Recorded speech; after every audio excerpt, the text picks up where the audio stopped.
যাইতে যেতে পারবেন একদম ডাইরেক্ট। ব্রিজের কারণে আগে বহুত ট্রাফিক হইতো সন্ধ্যার সময় আর সকালবেলা 10টা-11টার দিকে। এখন তো একদম দেখো ডাইরেক্ট এদিকেও যায় ওইদিকেও, দুনো সাইডের দিকে দেখো, দুনো সাইডের দিকে সেটাও ব্রিজটা চালু হয়ে গেছে।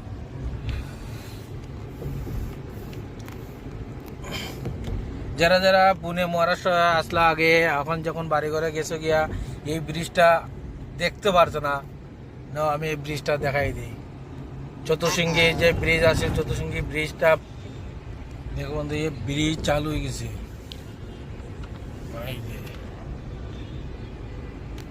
এখন আর নিচের ট্রাফিকটা আমরা পাওয়া লাগে না। ব্রিজের দিকে ডাইরেক্ট তুমি বাসান যাও, বানেট যাও, কোন দিকে যাইতে যেতে পারবেন একদম ডাইরেক্ট।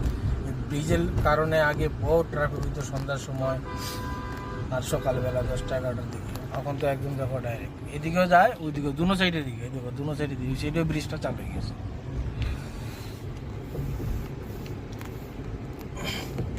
যারা যারা পুনে মহারাষ্ট্র আসলা আগে, এখন যখন বাড়ি ঘরে গেছো গিয়া এই ব্রিজটা দেখতে পারছো না, আমি এই ব্রিজটা দেখাই দিই। চতুর্শৃঙ্গী যে ব্রিজ আছে, চতুর্শৃঙ্গী ব্রিজটা ভাঙ্গিয়া যে আবার নতুন করে মেট্রো লোকে ব্রিজ জয়েন করছে, এই ব্রিজটা দেখো চালু হয়ে গেছে।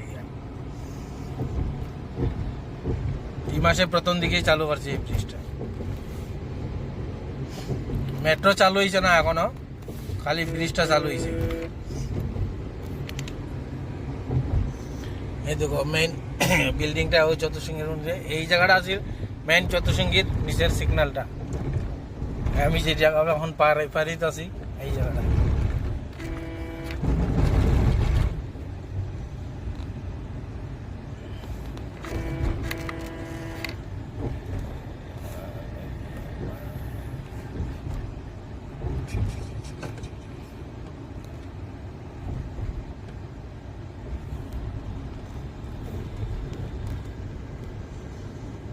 তাহলে দেখো শেষ আয়া পড়ছে।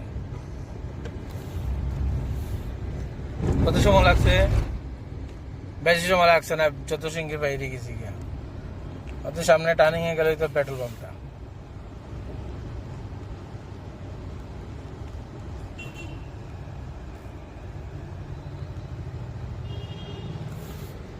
বাসটা খারাপ হয়েছে কেন? প্যাসেঞ্জার উঠাইতে পারি, এখানে স্টপেজ আছে না বাসের।